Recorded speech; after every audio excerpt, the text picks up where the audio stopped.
구준영 기념 주일입니다. 하나님께서 이제까지 함께 하시고 그 인도하심이 얼마나 감사한지 모르겠습니다. 하나님께 감사와 찬양의 박수를 한번 올려드릴까요? 하나님께.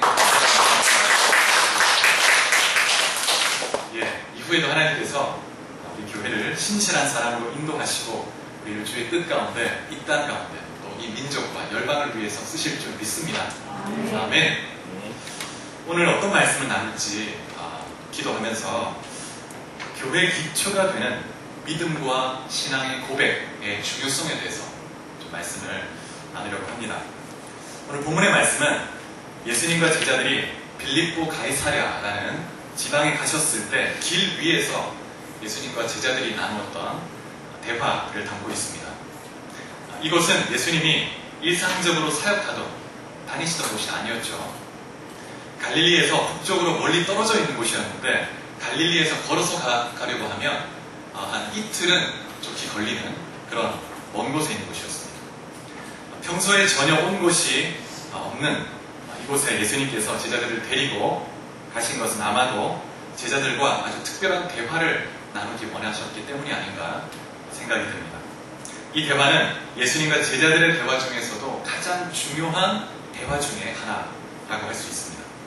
특별히 예수님이 베드로와 주고받았던 이 대화는 우리의 신앙과 교회의 정체성에 대해서 너무나 중요한 진리를 가르쳐주는 그런 대화입니다. 오늘 이 예수님과 베드로가 주고받았던 대화를 통해서 그 내용이 어떤 내용인지, 어떤 의미를 갖는지 살펴보면서 하나님의 은혜를 나누도록 하겠습니다. 이 가이사랴 빌립보 또는 빌립보 가이사랴 이 지역은 다양한 종교가 밀집해 있는 그런 곳이었습니다. 이 지역의 원래 이름은 파니온이었습니다. 파니온. 근데 이 파니온은 판의 성소라는 뜻입니다. 근데 이 판은 어떤 신이냐면 들과 목양의 신입니다. 그래서 이 지역에 판을 위한 신의 신전이 있었습니다. 그리고 이곳에는 바알 숭배가 아주 많이 웅성했던 그런 곳이기도 합니다. 뿐만 아니라 헤롯 대왕이 그곳에 황제를 위한 신전까지 세우기도 했습니다. 그래서 여러 종교가 밀집해 있었던 그런 곳이죠. 어쩌면 오늘 이 대화가 로마 황제 가이사의 신전 앞에서 이루어졌는지도 모르겠습니다. 그 황제 신전, 또 황제의 그 상을 보면서 사람들이 나를 누구라 하냐, 너희는 나를 누구라 하냐, 이렇게 물어보시는 거예요. 오늘 이 주님의 이 질문에 대해서 제자들이 답했던 첫 번째 인물은 세례 요한이었습니다. 사람들이 예수님을 세례 요한이라고 합니다. 당시에 많은 사람들이 예수님을 보고 세례 요한이 다시 살아난 것이 아니냐 이렇게 얘기했습니다. 마태복음 14장 1절 2절에 보면 이 헤롯 왕도 예수님이 행하시는 그 일을 듣고 자신이 죽였던 세례 요한이 다시 살아난 것으로 생각하고 두려워했다고 말씀하고 있습니다. 당시에 이스라엘 사람들 가운데 그렇게 생각한 사람들이 많았습니다. 그리고 사도행전 19장에도 보면 사도 바울이 3차 전도행을 가면서 에베소에 방문하게 되는데 이 에베소에서 예수님을 믿는 제자들을 만났습니다. 근데 그들에게 뭐라고 질문하냐면 예수의 그 세례를 아느냐고 물었을 때 그들이 예수님의 세례를 모르고 성령의 세례도 모르고 단지 세례 요한의 세례만 안다고 했습니다. 그런 것처럼 이 세례 요한의 영향력이 이 예루살렘 유대 지역뿐만이 아니라 여러 지역에까지 퍼져 있었습니다. 그래서 많은 사람들이 세례 요한이라고 생각합니다. 이렇게 답을 했습니다. 두 번째는 제자들이 많은 사람들이 예수님을 엘리야로 생각합니다. 이렇게 답을 했습니다. 여러분, 엘리야는 구약 선지자를 대표하는 그런 인물이죠. 대부분의 유대인들은 구약 선지자들 중에서 최고의 선지자는 누구냐 할 때 엘리야를 딱 꼽습니다. 엘리야. 말라기에 의하면 하나님이 크고 두려운 날이 이르기 전에 그의 선지자 엘리야를 먼저 보낼 것이다. 이렇게 말씀하셨는데 예수님이 바로 그 엘리야가 아니냐. 하나님께서 친히 오셔서 심판하시고 또 하나님이 보내신 그 메시아에 앞서 메시아의 올 길을 예비할 엘리야, 그 엘리야가 예수님이 아니냐. 이렇게 생각한 것입니다. 그리고 세 번째, 어떤 사람들은 예수님을 예레미야 선지자 중에 한 사람이라고 생각했습니다. 예레미야는 엘리야와 더불어서 유대인들 가운데서 가장 존경받는 선지자 중에 한 사람이었습니다. 당시에 많은 사람들이 예수님의 초자연적인 능력을 부인하지 않았고 굉장히 위대한 그런 선지자 중에 한 사람으로 기대하고 그의 가르침을 받고자 했고 그에게 모여들었습니다. 그래서 정말 그를 존경하고 그를 따랐지만 그러나 정말 그들이 기다리던 그 메시아 앞서 올 선지자 정도로 생각한 거예요. 제자들의 이러한 답변을 듣고 나서 예수님이 다시 질문을 던지시죠. 그러면 너희는 나를 누구라 하느냐? 이렇게 주님이 물으셨습니다. 여러분, 오늘 주님께서 이 동일한 질문을 여러분과 저에게 하신다고 믿습니다. 여러분, 이 질문에 뭐라고 답을 하시겠습니까? 우리 모두는 반드시 주님과의 1대1의 관계에서 이 질문에 답해야 합니다. 주님은 누구신가? 나에게 있었습니다. 그리고 나와 주님의 관계는 어떤 관계인가? 그분과의 관계 안에서 나는 어떻게 살아갈 것인가? 무엇을 선택하면 살아갈 것인가? 선택하고 결정해야 합니다. 이 질문에 어떻게 답하는가에 따라서 우리의 인생은 완전히 달라질 것입니다. 예수님이 나의 주인이 되셔서 나를 다스리시는 생명의 풍성한 삶을 살 것인가? 아니면 내가 주인이 돼서 내가 내 힘대로 내가 할 수 있는 만큼 살 것인가? 예수님의 질문에 대해서 베드로가 주님이 원하셨던 너무나 정확한 모범적인 답을 딱 했습니다. 우리 16절 말씀을 같이 한번 우리 나의 고백으로, 자신의 고백으로 한번 고백하는 마음으로 읽어보겠습니다. 시작. 시몬 베드로가 대답하여 이르되 주는 그리스도시요 살아계신 하나님의 아들이시니이다. 아까 말씀드린 것처럼 당시 거의 모든 사람들은 예수님을 메시아 앞서 올 선지자 정도로 생각을 했습니다. 그런데 베드로는 주님 당신이 바로 그 메시아이십니다. 이렇게 고백하고 있는 거예요. 뿐만 아니라 예수님을 하나님과 동등한 신적 본질을 가진 하나님의 아들이라고 고백하고 있는 거예요. 하나님의 아들이라는 고백은 너무나 중요합니다. 예수 그리스도를 하나님과 동등한 분으로 인정하는 고백인 것입니다. 그래서 베드로가 예수님의 메시아 되심을 선포했을 때 아마도 이 베드로의 이 고백은 예수님의 마음을 아마 뻥뚫어지게 했을 거예요. 시원하게 만들었을 겁니다. 복음서에서 베드로처럼 이 고백처럼 명확하게 예수님의 정체성을 딱 인식하고 이렇게 시원하게 정답을 딱 말한 사람이 없었습니다. 예수님께서 정말 이 베드로의 고백을 듣고 너무나 기뻐하시면서 위대한 말씀으로 답변하시는데 그 내용이 17절부터 19절에 나와 있습니다. 예수 그리스도의 교회에 있어서 가장 중요한 특징은 베드로와 같은 분명한 신앙의 고백이 있다는 거예요. 우리는 이 베드로와 똑같은 신앙의 고백을 공유하는 사람입니다. 17절에 보면 예수님께서 뭐라고 답을 하시냐면 바요나 시몬아 내가 복이 있다. 바요나 시몬아 내가 복이 있다. 이 바요나는 요나의 아들이라는 뜻입니다. 베드로가 예수님께 당신은 하나님의 아들이십니다. 이렇게 답을 고백을 하자 예수님은 너는 요나의 아들이다. 이렇게 답을 하신 거예요. 그러면서 예수님이 뭐라고 하시냐면 너의 이 고백은 너의 이 지식과 인식과 이 고백은 혈육을 통해서 되는 것이 아니다. 부모를 통해서나 어떤 랍비를 통해서나 그렇게 배운 것도 아니고 이성적인 어떤 사고나 유추를 통해서 추론해낸 그런 지식이 아니다. 하나님께서 계시해 주신 것이다. 이렇게 말씀하고 있습니다. 마태복음 11장 25절로 27절까지를 보면 하나님께서 지혜롭고 슬기 있는 자들에게는 이것을 숨기시고 어린 아이들에게 예수 그리스도가 메시아이심을 계시하셨다고 말씀합니다. 그러면서 아들과 아들의 소원대로 계시를 받는 자 외에는 아버지를 아는 자가 없다고 말씀하고 있습니다. 예수 그리스도와 하나님 아버지께서 원하시는 자에게 성령을 통해서 그분이 누구인지 우리의 구원자이심을 계시해 주신다는 거예요. 여러분, 예수님이 누구신가에 대한 지식은 성령의 계시를 통해서 베드로에게 깨닫게 해주신 것입니다. 우리가 예수를 주로 고백할 수 있는 것은 우리의 이성적 지혜로움 때문이 아닙니다. 아무리 인간이 지혜롭고 똑똑하다고 해도 우리 인간적 이성적 추론을 통해서 신에게 접근해서 그 신이 나의 죄를 위해서 죽으시고 부활하신 이런 지식은 인간이 스스로 만들어낼 수가 없습니다. 하나님 편에서 우리에게 계시해 주셔야만 하는 거예요. 그래서 우리 편에서 자랑할 것이 아무것도 없습니다. 거저주시는 은혜죠. 그런 면에서 믿음도 하나님이 거저주시는 선물과 같은 것입니다.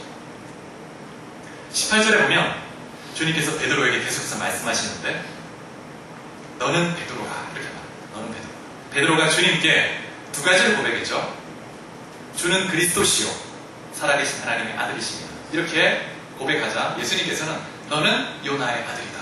그리고 너는 베드로다. 이렇게 강조형으로 말하고 있습니다. 베드로가 강조적 용법을 통해서 주는 그리스도시요 주는 하나님의 아들이시다 고백했는데 베드로도 강조적 표현으로 이렇게 주님께서도 말씀하셨습니다. 그러면서 내가 이 반석 위에 내 교회를 세우리니 음부의 권세가 이기지 못할 것이다. 주님께서 이 반석 위에 내 교회를 세우겠다 이렇게 말씀하십니다. 그러니까 이 말씀에서 우리가 가장 먼저 주목해야 될 게 뭐냐면 교회의 주권이 누구에게 있는가 하는 것입니다. 주님께서 내가 이 반석 위에 내 교회를 세우겠다 이렇게 말씀하시는 거예요. 여러분 교회의 주권이 주님께 있다는 것을 믿으시기 바랍니다. 아멘. 목회자에게도 어떤 특정한 성도에게 있는 것도 아니고 예수 그리스도에게 있습니다. 그리스도에게. 그래서 사도행전 20장 28절에 보면 이렇게 말합니다. 사도 바울이 에베소 장로들에게 이렇게 권면합니다. 하나님이 자기 피로 사신 교회를 너희를 통해서 보살피게 하셨다. 자기 피로 사셨다는 거예요. 생명의 핏값을 주고 사셨다는 거예요. 그리고 요한계시록 5장 9절에도 보면 나라 가운데서 사람들을 피로 사서 하나님께 드리시고 이렇게 말하고 있습니다. 예수님께서 열방 가운데서 그 피로써 한 사람 한 사람을 불러서 그 피로 사서 하나님께 드리시고 교회가 되게 하셨다는 거예요.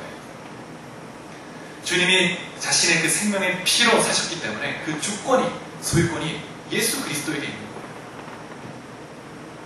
그래서 주님이 주인이시고 주권자이시고 왕이시고 우리를 보존하시고 다스리시는 것입니다.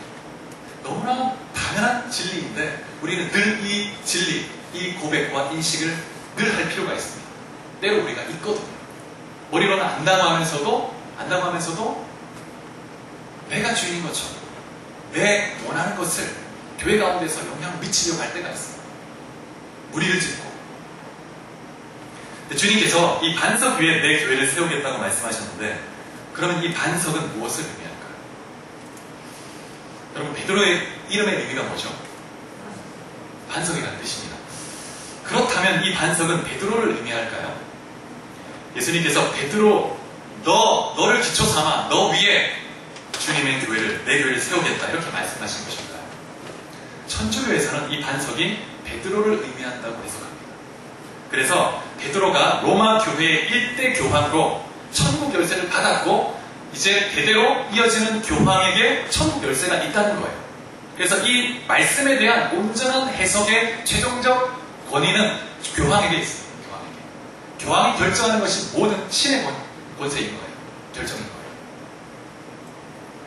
그러나 주님께서는 지금 베드로를 한 개인으로 보신다기보다는 베드로와 동일한 신앙을 고백하는 교회의 대표자로서 보고 계신 거예요. 그래서 베드로를 보시면서 동일한 신앙을 고백하는 교회를 보신다. 이렇게 생각하면 됩니다. 자, 그러면 이 베드로라는 단어와 이 반석이라는 단어가 어떤 단어인지 살펴볼 필요가 있는데 다른 단어예요. 다른 단어. 베드로가 의미하는 단어는 헬라어로 페트로스입니다. 페트로스. 이 단어는 뭐냐면 조그만 돌입니다. 돌. 그냥 이 널려있는 돌들이에요. 그런데 뒤이어 나오는 이 예수님이 이 반석 위에 내 교회를 세우겠다고 할 때 이 반석은 페트라인데 페트라. 이 페트라는 거대한 어떤 바위, 어떤 절벽으로 이루어진, 여러분 울산바위 이런 거 아시죠? 큰 절벽 같은 이 바위 덩어리들. 움직일 수가 없습니다. 흔들리지가 않아요. 그런 바위를 의미하는 거예요. 예수님은 이 큰 바위, 흔들리지 않는 견고한 반석 위에 내 교회를 세우겠다는 거예요. 여러분 예수님이 이 반석 위에 교회를 세우겠다고 했을 때 이 반석이 베드로라면 오늘 본문 뒤를 좀 더 읽어보면 예수님이 베드로에게 뭐라고 하시죠? 사단아! 내 뒤로 물러가라! 너는 나를 넘어지게 하는 자다. 이렇게 대적합니다.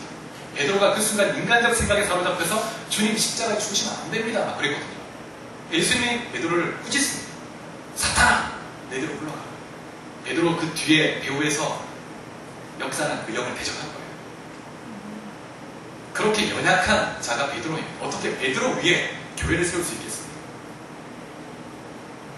그래서 이 반석이란 베드로의 흔들림 없는 믿음과 그 믿음에서 나오는 신앙의 고백을 의미한다고 해석해야 가장 자연스럽습니다.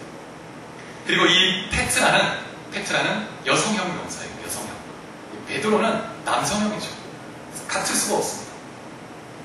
그래서 성령의 계시에 의해서 얻게 된 이 지식에 대한 믿음과 신앙의 고백, 하나님께서 주신 이 믿음과 이 고백은 흔들림이 없습니다. 여러분, 이 성경의 말씀이 하나님의 계시인 줄 믿으시기 바랍니다. 하나님의 특별 계시죠. 우리에게 구원의 길을 알려주시기 위해서 주신 특별한 계시입니다. 이 말씀에 근거한 믿음, 그리고 예수 그리스도에 대한 신앙의 고백 위에 주님의 교회를 세우시겠다는 거예요. 이러한 교회는 반석 위에 선 집과 같아서 절대 흔들리지 않습니다. 반석 위에 집을 짓는 이러한 이미지가 마태복음에 여러 번 반복이 됩니다. 반석 위에 집을 지어야 합니다.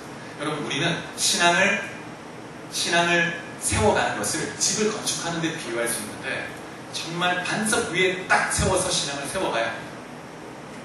마태복음 7장 24절에 보면 반석 위에 집을 짓는 지혜로운 사람에 대해서 예수님이 말씀하시는 걸 볼 수가 있는데, 반석 위에 집을 짓는다는 것은 그 집이 견고하다는 걸 강조하는 겁니다. 어떤 상황에서도 흔들리지가 않아요. 주님의 교회는 견고합니다. 그리고 이 반석은 또 신약 성경에서 여러 성경을 이렇게 찾아보면 예수님 그분 자신을 의미하기도 합니다.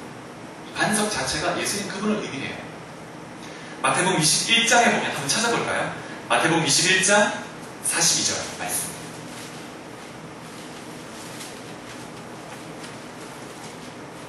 마태복음 21장 42절 같이 한번 읽어보겠습니다.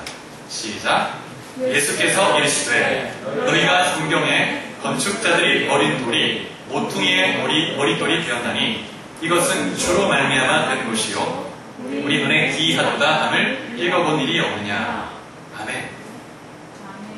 우리 한 구절만 더 찾아보겠습니다. 이번에는 구약인데요. 이사야 28장 16절입니다. 이사야 28장 16절.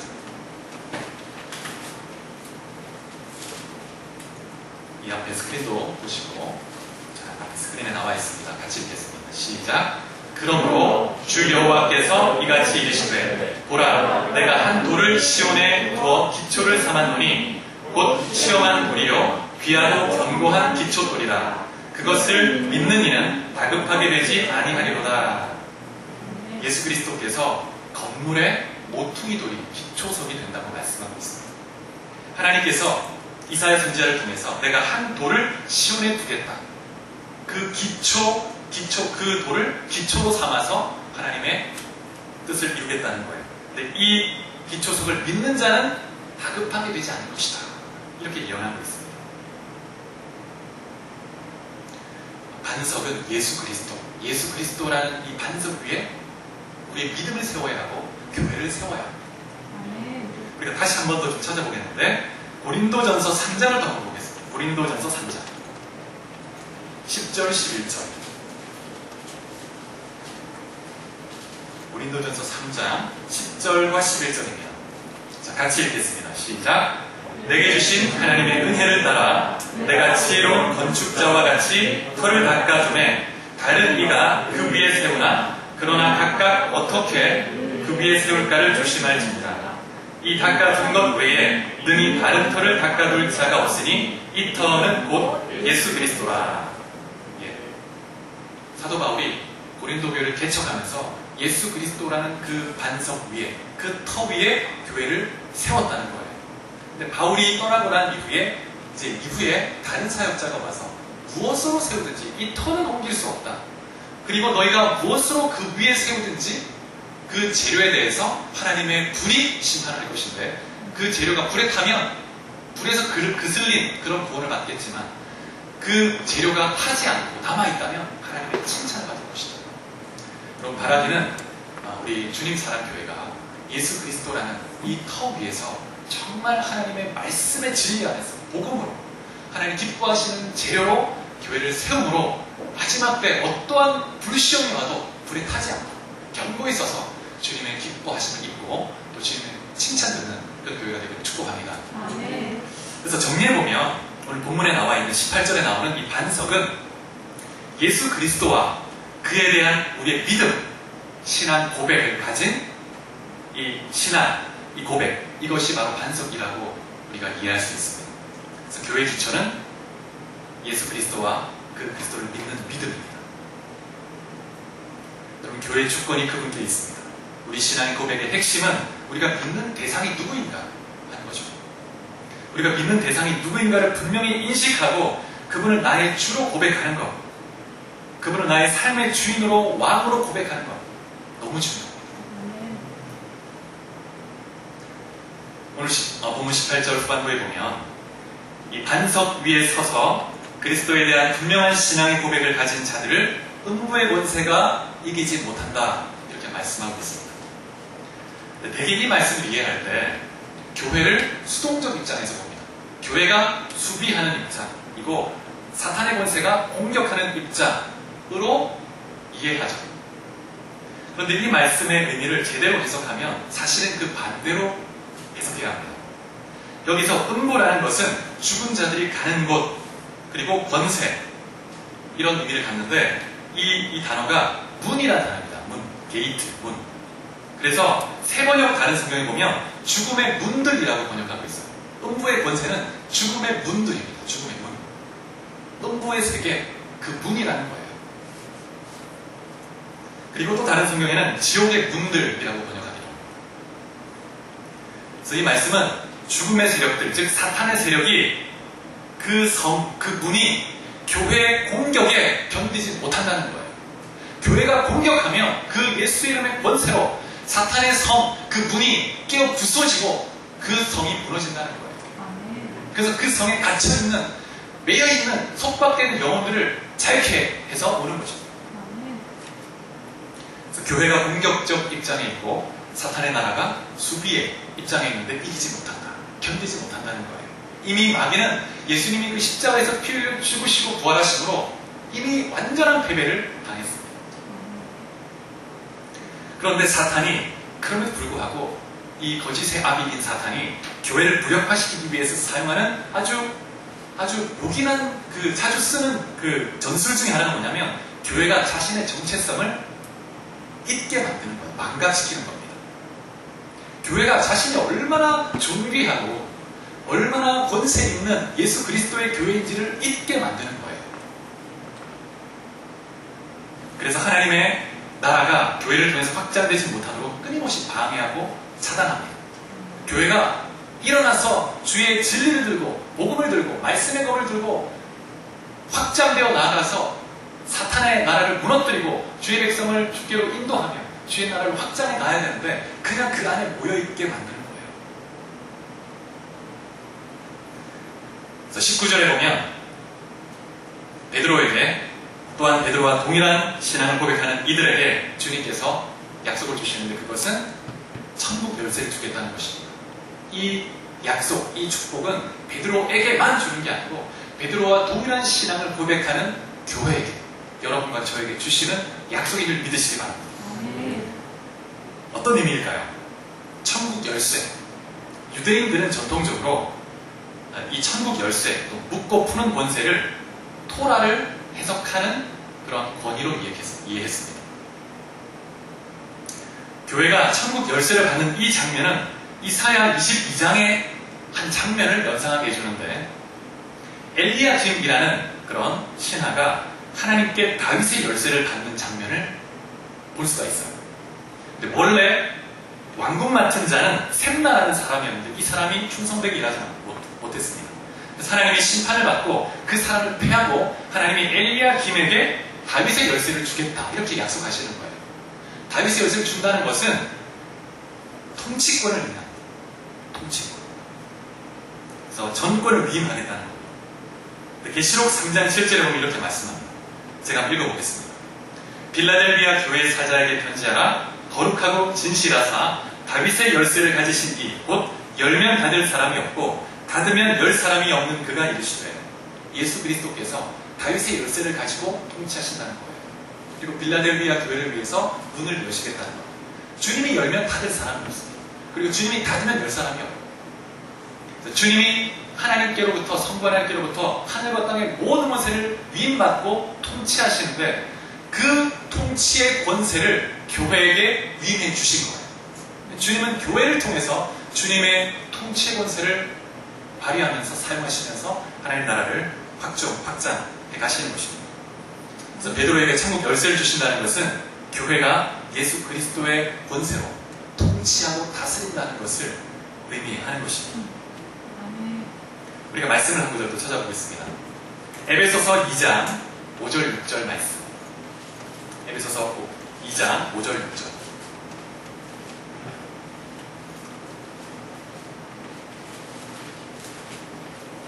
같이 읽어보겠습니다. 시작. 허물로 죽은 우리를 그리스도와 함께 살리셨고 너희는 은혜로 구원을 받은 것이라. 또 함께 일으키사 그리스도 예수 안에서 함께 하늘에 앉히시니. 여러분 이 말씀에 보면 예수를 구원자로 주로 믿고 고백하는 자의 영적 위치가 어디입니까? 예, 그리스도와 함께 앉아있다. 그 보좌에 주와 함께 앉아있다고 말합니다. 우리의 영적 위치는 주와 함께 보좌에 앉아서 다스리는 자라고 말씀하고 있습니다. 그러면 그 보좌에서 무엇을 하는가? 통치하고 다스리는 것입니다. 계시록 5장 10절에 보면 그들로 우리 하나님 앞에서 나라와 제사장들을 삼으셨으니 그들이 땅에서 왕노릇 하리로다. 왕노릇 하는 거예요. 주와 함께 통치하고 다스리고 열방을 경영하는 것입니다. 그러한 권세가 교회에 우리에게 있는 것이죠. 얼마나 놀라운 권세입니다. 18절에 보면 이 권세는 매는 권세와 푸는 권세로 또 나누어집니다.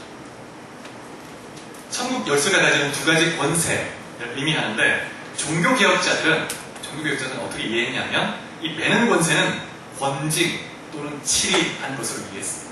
교회가 매기는 어떤 권징과 치리. 그리고 푸는 권세는 복음과 말씀 선포를 통해서 잃어버린 영혼을 구원하는 권세를 얘기했습니다. 그런 것으로 이해했습니다. 복음을 전할 때 잃어버린 영혼이 그 복음을 듣고 죄를 인정하고 회개하고 예수를 믿음으로 영접하면 그에게 천국의 문이 열리는 거예요. 그래서 여러분 이 복음은 천국의 열쇠와 같은 것입니다. 우리는 모두 이 복음의 이 천국의 열쇠를 가지고 있습니다. 복음을 전함으로 그 영혼에게 이 푸는 권세를 쓰는 거예요. 그 영혼이 지옥의 권세에 매여 있는데 주님께로 돌아와서 천국으로 들어갈 수 있는 문이 열리게 해주는 겁니다. 이러한 권세, 이러한 천국 열쇠는 우리 모두에게 있습니다. 그런데 여러분 우리가 이 천국 열쇠를 그냥 어디 창고에 그냥 탁 넣어두고 쓰질 않는 것이고 이 열쇠를 꺼내서 우리가 사용해야 합니다. 마태복음 18장에 보면 이 붙고 푸는 권세를 기도와 연관해서 말씀합니다. 한번 찾아볼까요? 마태복음 18장 18절로 20절.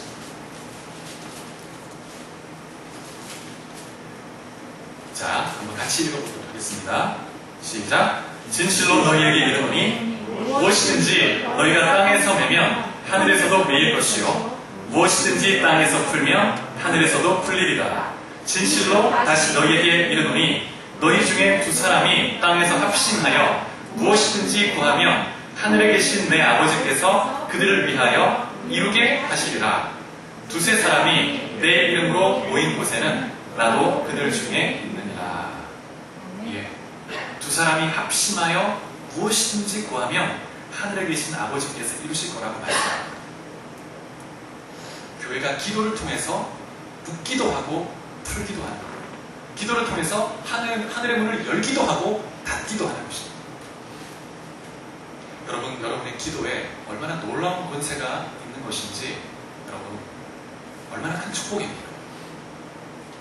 혹시 여러분 가운데 영적인 침체를 겪고 있는 분이 계시지 않습니까? 낙심과 좌절과 정말 주님이 계신가? 나에게 왜 이런 일을 허락하시는가?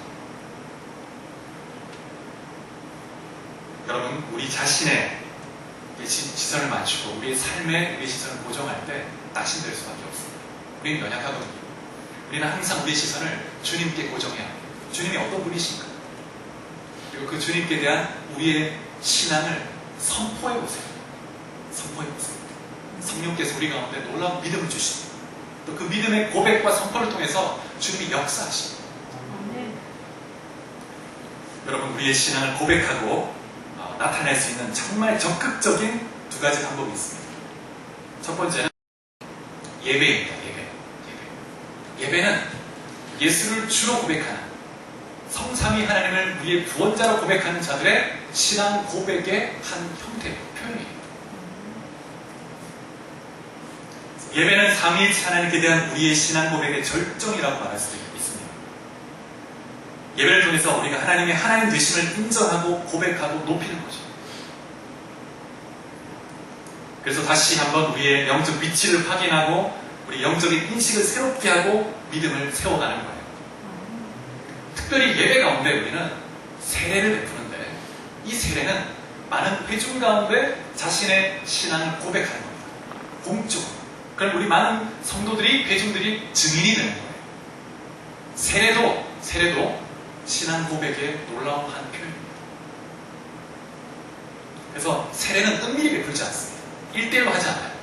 회중 가운데서 모든 사람이 보는 가운데 공적으로 선포하는 거예요.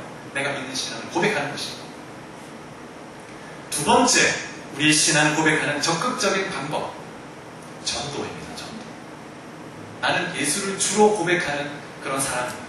당신도 예수를 주로 고백하고 믿게 될 때 당신의 삶에 놀라운 은혜가 있게 될 것입니다. 영원한 생명을 얻게 됩니다. 예수님이 당신의 삶의 주인이 되어서 당신을 인도해 주실 것입니다. 그래서 여러분, 전도하면 할수록 우리 안에 확신이 더하게 됩니다. 확신이 더하게 됩니다. 저는 아직 믿음이 없었어요. 그러면 더 전도해야 합니다. 그러면 확신이 일어나요. 놀랍습니다. 전도하는 사람은 절대 영적 침체에 빠지지 않습니다. 빠지지 않아요. 전도하는 교회는 절대 영적 침체에 빠지거나 갈등으로 고통 겪지 않습니다. 끊임없이 믿음의 고백을 하고 영혼이 잉태될 때 그 가운데 성령의 역사가 가득하고 마귀가 틈탈 시간이 없습니다. 사랑하는 여러분, 베드로와 같이 오늘 이 시간 주님께 대한 분명한 신앙의 고백을 다시 한번 회복할 수 있기를 축복합니다. 신앙 고백은 엄청난 축복과 능력을 경험하는 놀라운 비결이 되는 것입니다. 그래서 예수 그리스도의 주 되심과 교회의 주권자 되심을 믿고 날마다 고백하며 주와 함께 온 세상 가운데 열방을 다스리는 그런 주의 통로로 다스림 받을 수 있기를 주의 이름으로 축복합니다. 이 말씀을 생각하며 같이 한번 기도하면 좋겠습니다.